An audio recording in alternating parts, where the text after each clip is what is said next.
Info Soir sur la communication plus télévision. Mesdames, Messieurs, bonsoir et bienvenue à ces magazines d'actualité. À la une de ce soir, un seul titre en séjour au Brésil, en marge du sommet de l'Amazonie sur l'environnement. Le président de la République, Félix-Antoine Tshisekedi Tshilombo, a échangé ce mercredi à Belém do Pará avec la diaspora congolaise du Brésil. Le chef de l'État a insisté sur la tenue des élections dans le strict respect du délai constitutionnel. Une fois de plus, bonsoir à la baguette des indispensables pour cette édition. Desgrâces Piessi va faire son entrée dans quelques instants.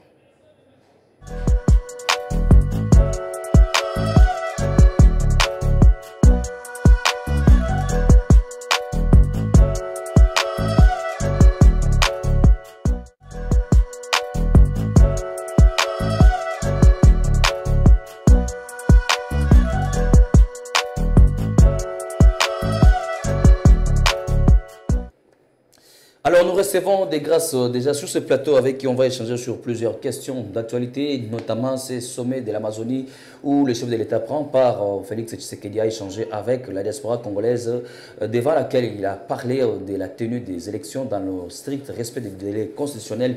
Desgrâces, bonsoir. Bonsoir Christian. Ça va? Oui, ça va, très bien. Qu'est-ce qu'on peut déjà retenir en rapport avec ce séjour du chef de l'État au Brésil?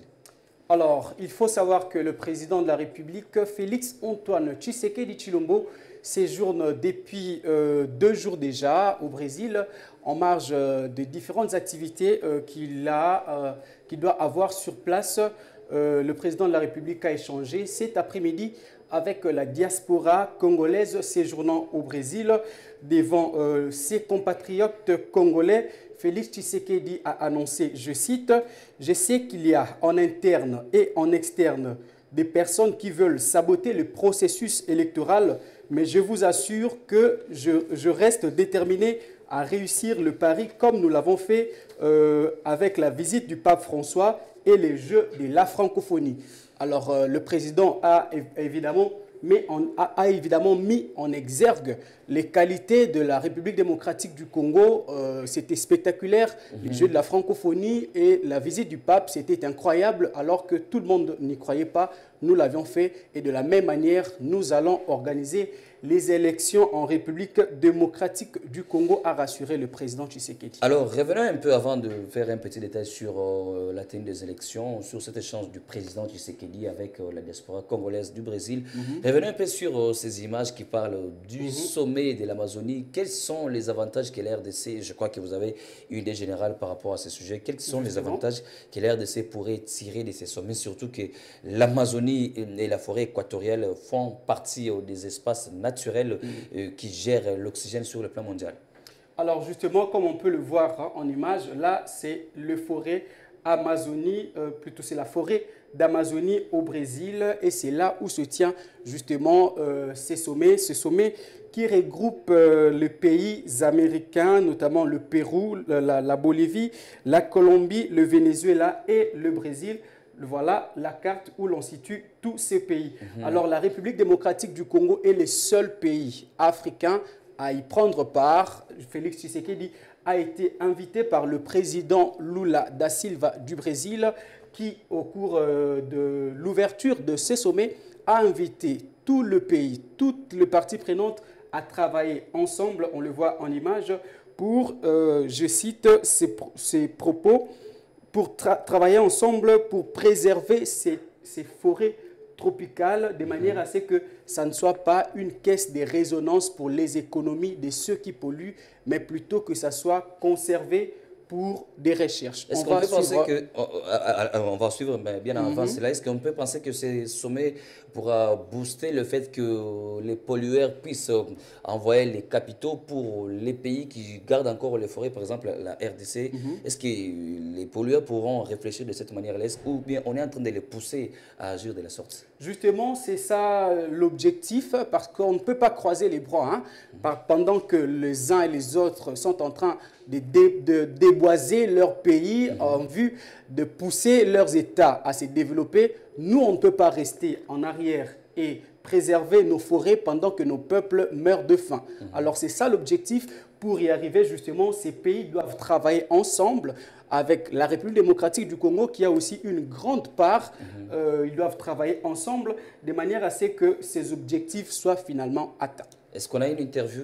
Justement, on a un extrait du discours du président Lula lors de l'ouverture, lorsqu'il a exhorté ses hôtes à éventuellement travailler ensemble pour le développement de leur pays. Alors, on va suivre le président Lula du Brésil et on se retrouve juste après.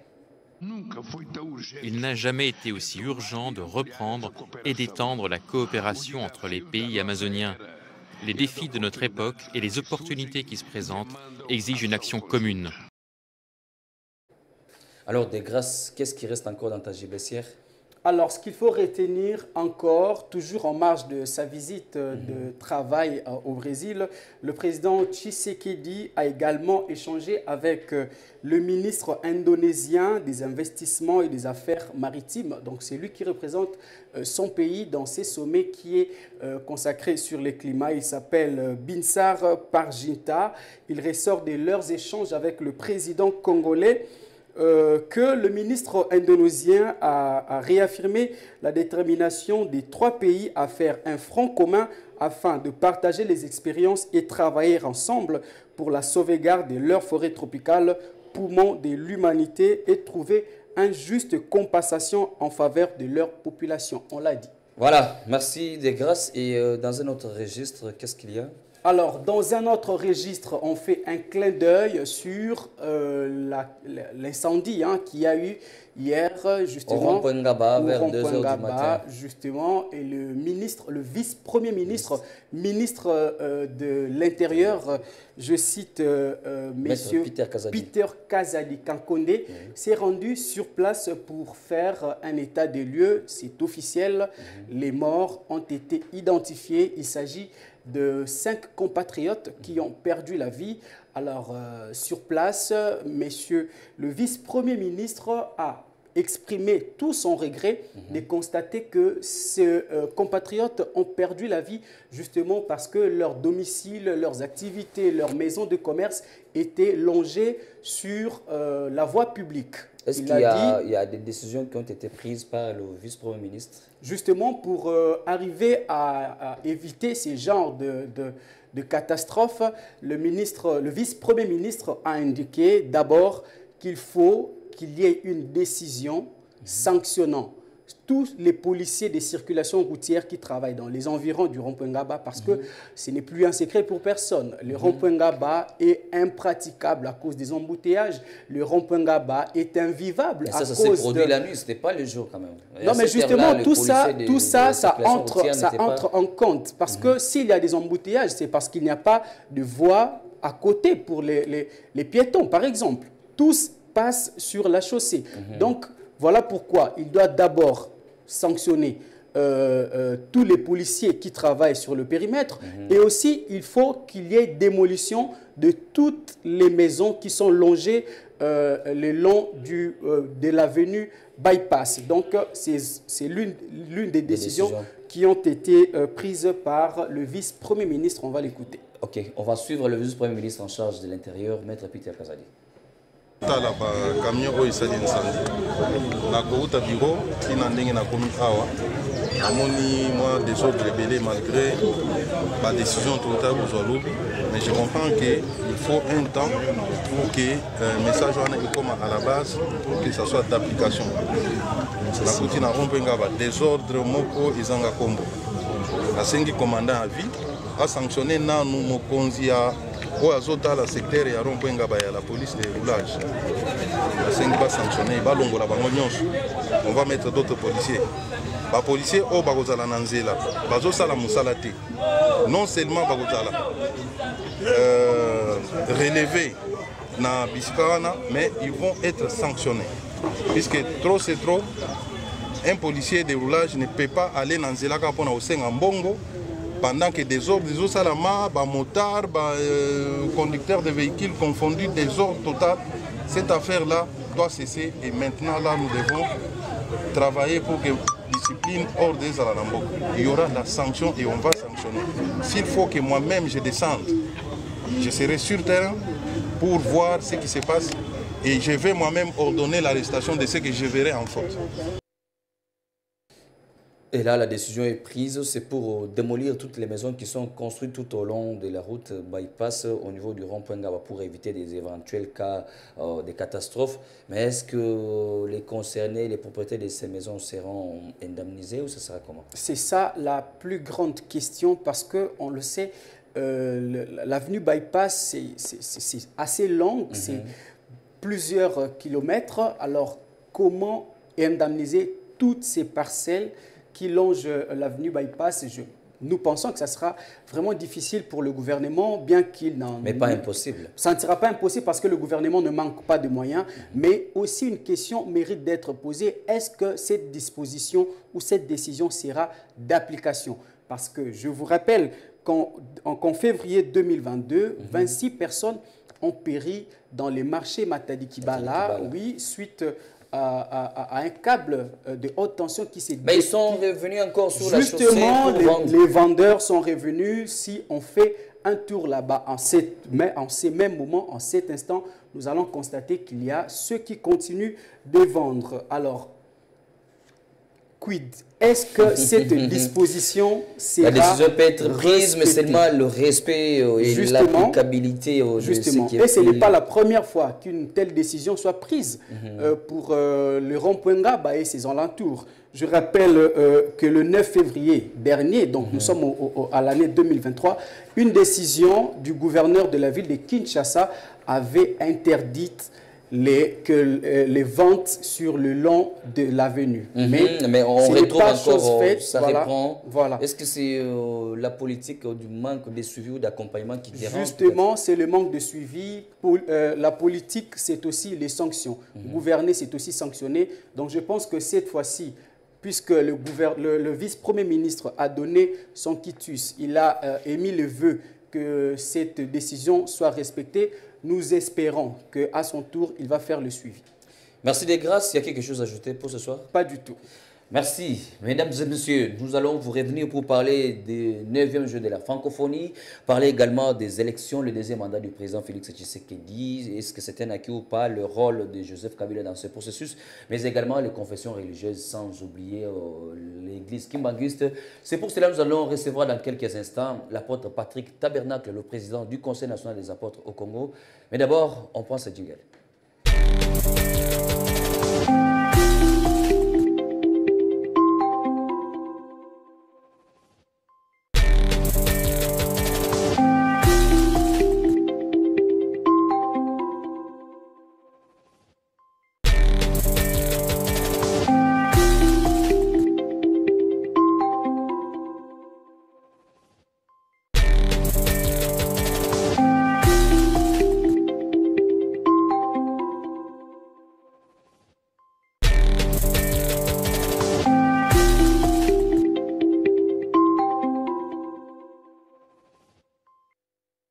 L'apôtre Patrick nous a déjà rejoint sur ce plateau. Bonsoir apôtre. Bonsoir monsieur Christian. Vous allez bien? Oui, ça va. Merci et bienvenue encore une fois sur le plateau de la Communication Plus Télévision. Merci beaucoup. Je crois que c'est la deuxième fois si je ne me trompe pas. Oui, c'est la deuxième fois. Voilà, avec vous nous allons échanger de la francophonie, la tenue des 9e Jeux de la francophonie, les élections, le rôle de Joseph Kabila et le deuxième mandat pour le président Tshisekedi qui est déjà annoncé par certains Congolais après la tenue des 9e Jeux de la francophonie. Le rôle des confessions religieuses, élections ou dialogue, qu'est-ce qu'on peut retenir de votre message pour l'église kimbanguiste?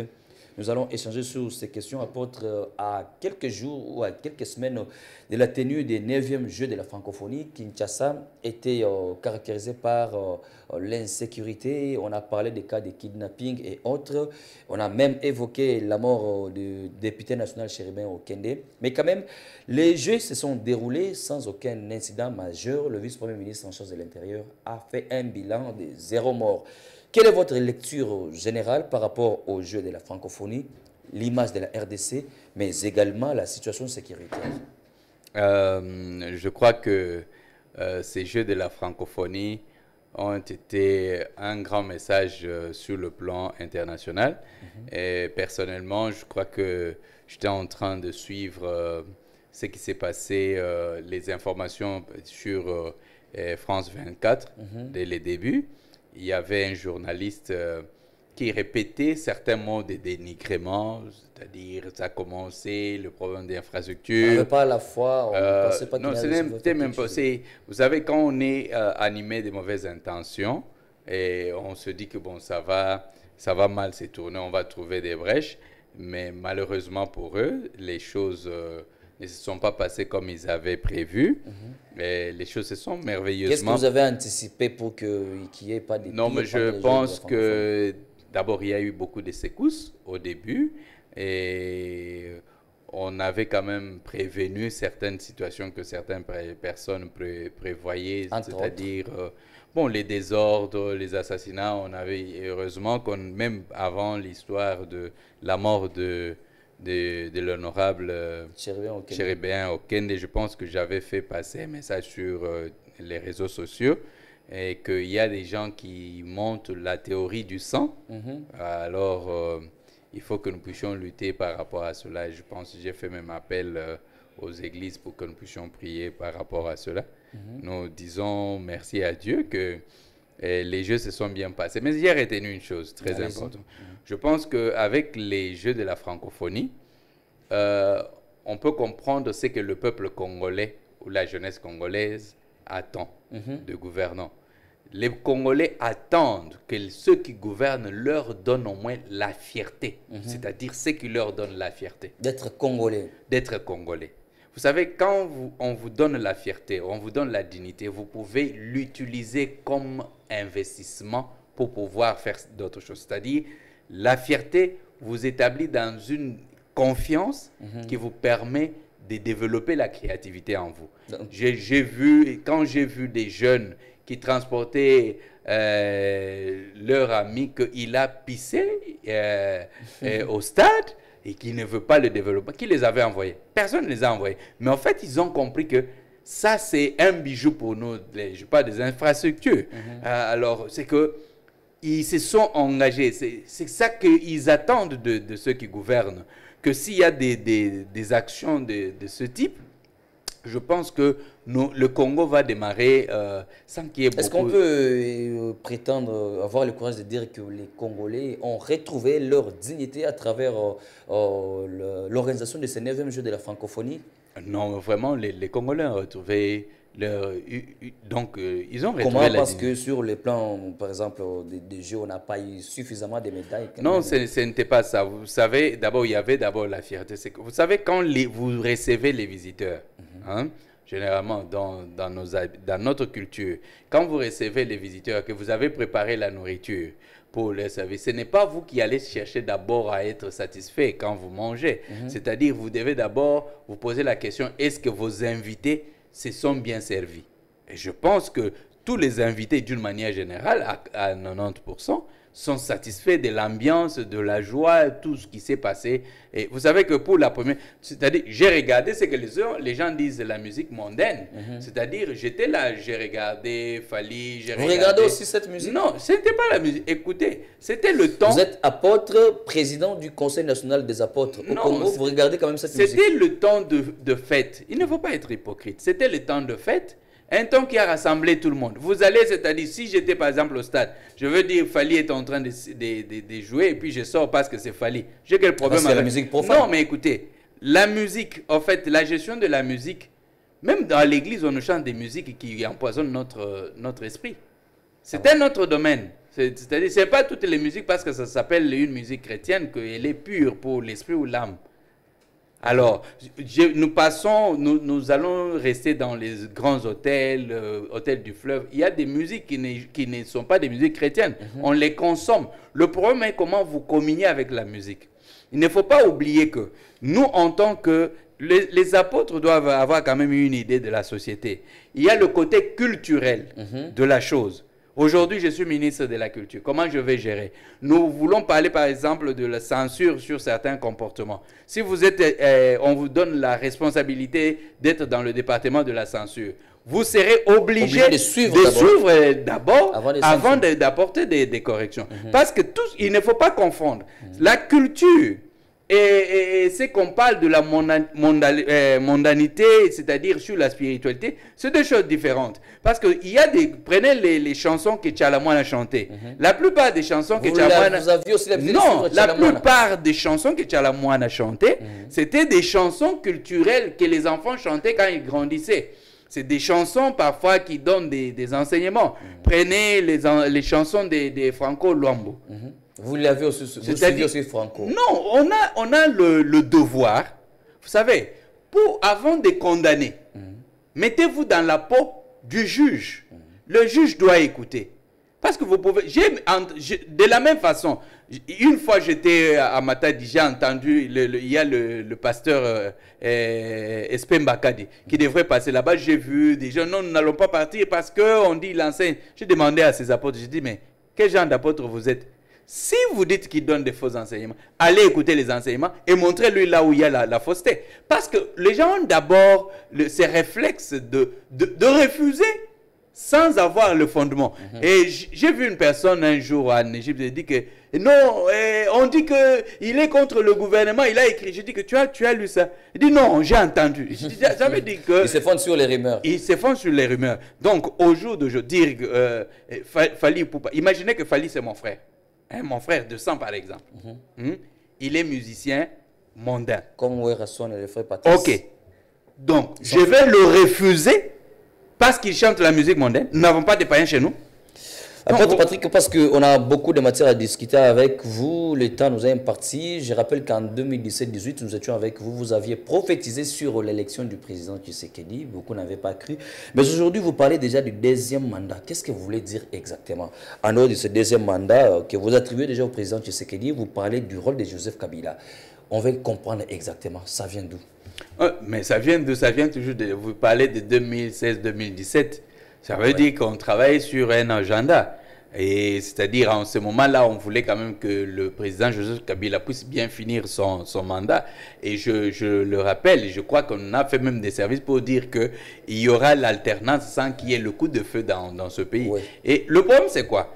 Quand quelqu'un a dit quelque chose et que ça ne s'est pas passé directement, un faux prophète, il avait dit tout ça. Et quand ça passe, on oublie, on passe. Est-ce que, mais on ne revient pas pour demander... Avant que vous puissiez continuer, est-ce qu'on peut vraiment nous garder ces images pour qu'après les élections de 2023, qu'on vienne présenter ce que vous avez dit aujourd'hui? Je n'ai plus à vous prouver particulièrement. Vous savez, vous, que j'étais sur le plateau quand je parlais sur l'opération que les étoiles du Kasaï brillent. Alors, les étoiles, Félix, c'était l'une des étoiles du Kasaï. Quand on m'a posé la question, je vous ai dit que la guerre de Kamouina Nsapou n'était pas la guerre de Kamouina comme on l'appelait, mais c'était la guerre des étoiles. Alors, voilà, nous sommes arrivés maintenant à l'affaire des étoiles. Alors, si je parviens à dire ça aujourd'hui, c'est parce que déjà, je sais que sur le plan politique, le président Félix n'a pas d'adversaire spirituel. Vous êtes sûr? Je suis très Moïse sûr. Katumbi ne représente Moïse Katumbi, je veux répéter, je veux me répéter comme... J'ai déjà dit depuis longtemps que, d'abord, sur le plan spirituel, Moïse Katumbi a des problèmes spirituels très sérieux. Ça, c'est sur le plan spirituel. Sur le plan politique, Joseph Kabila, avec ses partisans, ne peuvent pas faciliter que Moïse Katumbi devienne président de la République. Parce que si Moïse Katumbi devient président de la République, Joseph Kabila est dans la merde. Joseph Kabila ne se retrouvera pas. Vous êtes sûr? Je suis très sûr.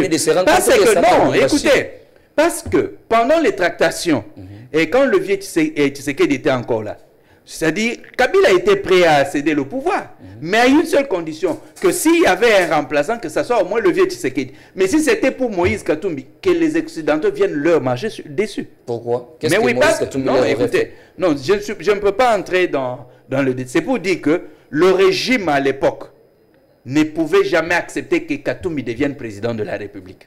Vous comprenez?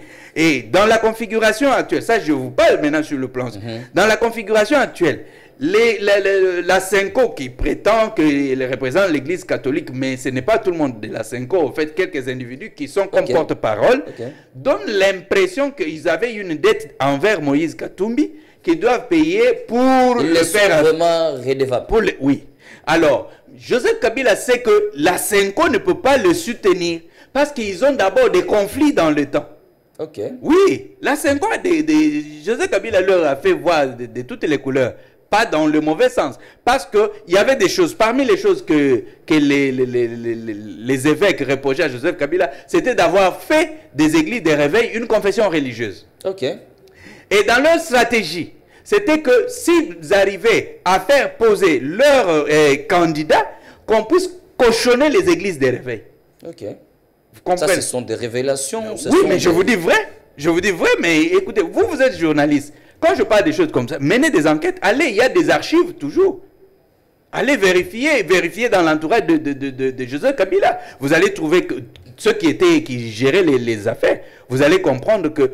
Et la troisième chose la plus dangereuse, c'est qu'à l'époque, l'Église catholique, connaissant que il fallait un soulèvement de la population et certains problèmes, s'il y avait le sang qui coulait, on pouvait alors faire pression sur Joseph Kabila. C'est-à-dire, on encourageait les marches, allons dans les marches. C'est comme ça que nous avons fait avorter la dernière marche de décembre que l'Église catholique avait organisée. Donc, parmi les gens qui ont donné la stratégie d'échec, oui, je ne peux pas révéler, oui.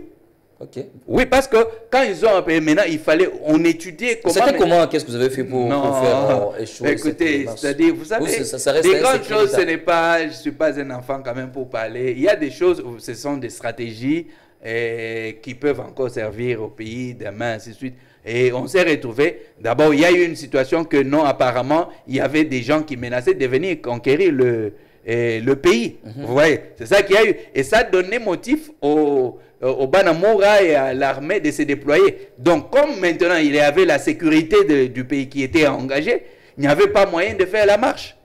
Parce qu'il y avait déjà l'infiltration pour que, quand les gens vont marcher, il y avait déjà infiltré au milieu de ceux qui allaient marcher. Dans ce pays, on a recruté, on a travaillé avec les Koulouna, on a travaillé avec beaucoup de réseaux. Des gens qu'on allait chercher au campus.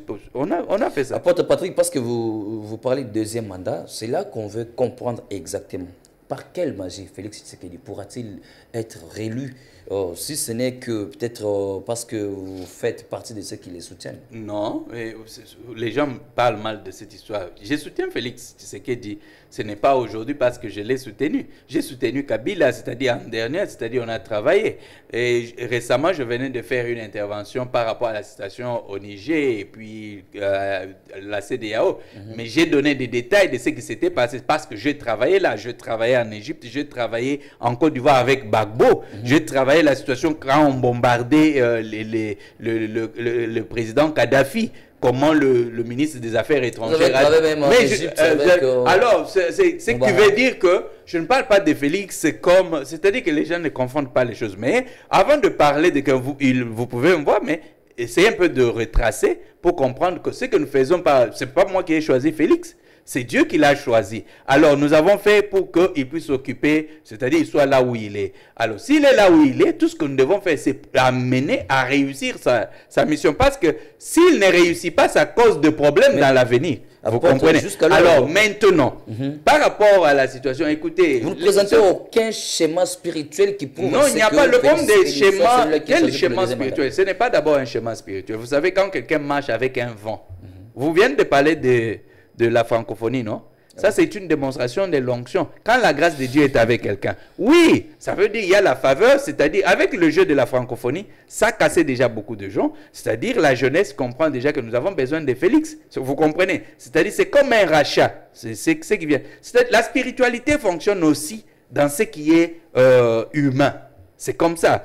Alors, de l'autre côté, tous ses concurrents, Kabila est très sensible sur le plan spirituel. Kabila est trop spirituel, oui. Kabila est trop spirituel plus que 90% des pasteurs dans ce pays. Ça, c'est une révélation encore. Non, Kabila est trop spirituel. Je ne peux pas dévoiler. Kabila... Vous ne voulez pas dévoiler pourquoi? Non. Ça aiderait plus de gens. Non, aider qui... Non, je ne peux pas parler parce qu'en fait, c'est aussi un élément qui est très important par rapport à l'évolution du pays. Mais, quelque part, le rôle qu'il doit jouer, c'est-à-dire être là, vous savez que même... Il doit jouer quel rôle, Joseph Kabila doit jouer? Vous savez que même parmi les anges ont des caractères. Il y a les caractères. Dieu a qualifié l'ange qui devrait accompagner le peuple d'Israël comme colérique. Alors, c'est-à-dire, Joseph Kabila a un rôle. Je peux dire, en un mot, je dis ceci. Joseph Kabila est l'allié stratégique du président Félix. Parce que, en dehors du président Félix, Joseph Kabila risque de devenir non grata au Congo. Ok. Oui. Donc, il a intérêt à collaborer avec le président Il a tout Félix. intérêt. Il comprend, c'est-à-dire Dieu a déjà contraint des choses de cette manière-là. Pourquoi? Joseph Kabila a organisé les élections. Il avait toutes les possibilités d'imposer Chadar comme président. Mais il y avait déjà une pression parce que c'était le temps de quelqu'un d'autre. Il avait tout intérêt d'imposer Fayoulou. Mais ça ne pouvait pas passer parce que derrière Fayoulou, il y avait Katumbi. Alors, donc vous n'accordez aucune chance à Moïse Katumbi? Non, Moïse Katumbi, non. C'est-à-dire Moïse Katumbi a d'abord des problèmes spirituels. Je n'ai pas d'abord de problèmes spirituels à résoudre. La politique est d'abord spirituelle. Cela, il pourra avoir S'il résolvait cela, il faut qu'on lui donne maintenant les antidotes. Non, c'est la vérité. Vous savez, dans ce pays, il faut qu'on lui donne des antidotes. On peut lui dire que... mais c'est difficile. Pourquoi? Déjà, ses choix. 1. Le judaïsme qu'il a choisi. 2. L'alliance avec l'église catholique qui a déjà, pas l'église catholique, je ne parle pas de tous les fidèles, c'est-à-dire qui a perdu le contrôle spirituel du pays. L'église catholique n'a plus le contrôle spirituel du pays. Ah bon? En dehors... c'est vous qui le dites. Écoutez, oui, en dehors de la gestion peut-être de la nécromancie passive que nous avons dans ce pays, vous comprenez? Mais que beaucoup de gens négligent parce que beaucoup de pasteurs ne connaissent pas qu'en fait, il y a la nécromancie passive chrétienne qui se passe dans ce pays. Alors, quand ils ne savent pas, vous savez, quand quelqu'un comme Mwanansemi vous dit que tel jour je vais sortir Nairobi, je vais sortir les morts, ça veut dire quoi? Ça existe. Mais comment? Demandez, allez au Kasaï.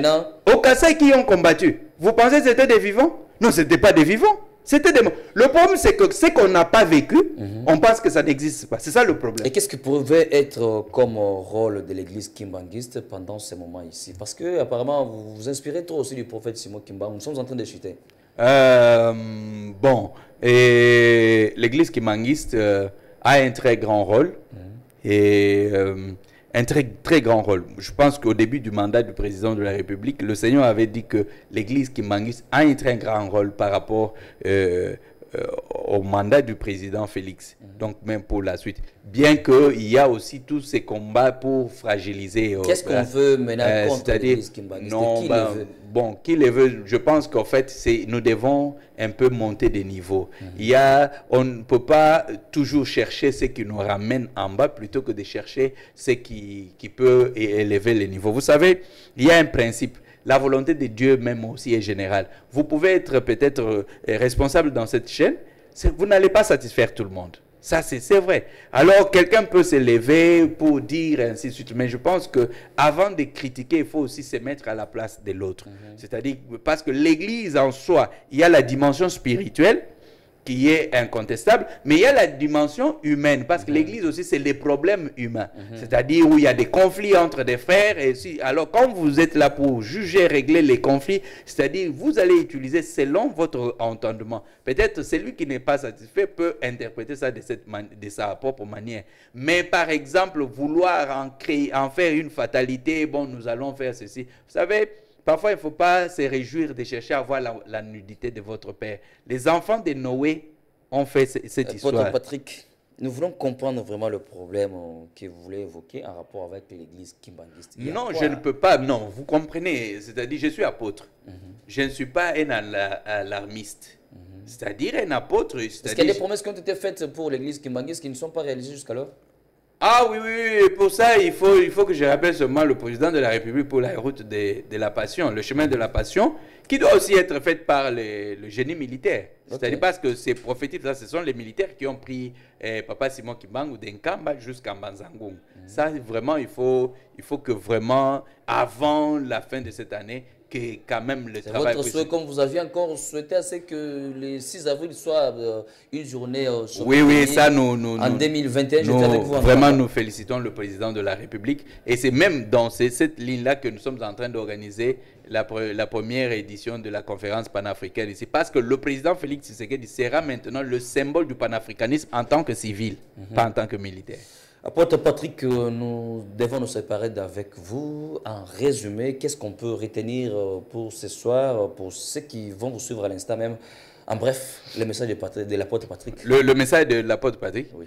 Je veux demander au peuple congolais comme on dit en anglais, to cool down, c'est-à-dire, en lingala on dit Bachanase par rapport au président Joseph Kabila, parce que la vérité, parce que Kabila est parmi les gens qui obéissent à Dieu. C'est la campagne du Non, je ne fais pas parce que je parle maintenant de Kabila clairement parce que c'est notre allié. Allié au président, tu sais que... C'est-à-dire, vouloir ou pas, c'est notre allié. C'est-à-dire, Dieu, Kabila obéit à Dieu. Kabila est un enfant. J'ai dit que Kabila est sur le plan spirituel. C'est-à-dire, il dépasse beaucoup, donc 97% des pasteurs ici. Alors, parce que c'est dans son obéissance là qu'il a obéi, qu'il a laissé que le président Félix puisse faire son travail. Mais bien qu'à un certain moment, il faut parfois quand... Il a aussi à tirer les ficelles. Oui, il non, mais... Oui, écoutez, avec la majorité FCC. Vous savez pourquoi le peuple d'Israël a traversé la mer Rouge? C'est parce qu'il y avait des gens qui les poursuivaient derrière. Quand vous n'avez pas les gens qui vous poursuivent derrière, vous ne risquez pas, vous risquez de ne pas entrer dans votre destinée. Les sorciers sont parfois utiles dans votre vie. Parce que les sorciers vous poussent près de Dieu. Les enfants d'Israël ont traversé la mer Rouge parce qu'ils avaient peur de la mort de la part des Égyptiens. Donc, il faut toujours qu'il y ait quelqu'un qui a un fouet, qui a peut-être un marteau. Alors, à cause, c'est-à-dire non, il peut nous jouer, il peut faire ceci, il peut faire ça. Et ça vous permet de mettre les choses en ordre. Donc, Kabila est très important au Congo. Parfois, il y a des gens qui doivent amener. Donc, dire que, bon, il tirait les ficelles. Non, Kabila, nous avons besoin de lui. Nous devons d'abord, je dois même taper mes mains, je dis que c'est vouloir ou pas, parce qu'en dehors de Félix, Kabila sera non grata au Congo. Donc, Joseph Kabila a tout intérêt, comme nous l'avons dit ici, de collaborer avec le président Félix Tshisekedi, qui serait la personne qui puisse le protéger. Parce que si Félix Tshisekedi... Non seulement ça, c'est la volonté de Dieu. C'est la volonté de Dieu. Et qu'est-ce que vous demandez au chef de l'État? Non, mais je ne veux rien demander parce que ça va se faire. Quoi? Ça va se faire, comme je vous dis là. Ça va se faire le deuxième mandat? Mais le deuxième mandat, mais seulement j'encourage la jeunesse à se représenter beaucoup pour les législatives. Parce que sans campagne ou campagne, Félix va passer deuxième mandat. On n'a pas besoin Attendez, apôtre. Sans campagne ou campagne, sans allié ou avec allié, vous voulez dire que Félix Tshisekedi sera réélu? Vous voyez parmi les vieux, tous les vieux qui sont les députés là, vous voyez quelqu'un qui peut s'en sortir sans le visage de Félix? Il n'y en a pas. Ça veut dire qu'ils ont déjà vérifié. Même ceux qui pratiquent la magie, même ceux qui ont déjà vu que c'est celui qui a l'étoile. Ils doivent utiliser son étoile pour... ça veut dire qu'ils utilisent maintenant le nom de Félix et son étoile pour qu'il puisse passer. D'où ils doivent travailler désormais pour les législatives. Oui, ça veut dire qu'ils savent que sans Félix, ils ne peuvent pas passer. Vous comprenez? Donc c'est eux-mêmes qui vont déjà, ils mettent leur figure, mais avec Félix. Ça veut dire que c'est automatique parce qu'ils savent, ils ont déjà vérifié, ils ont compris que sans Félix, on n'est rien. Vous pensez que c'est parce qu'ils aiment la tête de Félix? Non. Apôtre Patrick, merci beaucoup. Merci beaucoup. C'était un grand plaisir de vous recevoir sur notre plateau et nous pensons que dans les jours à venir, vous serez encore prêts.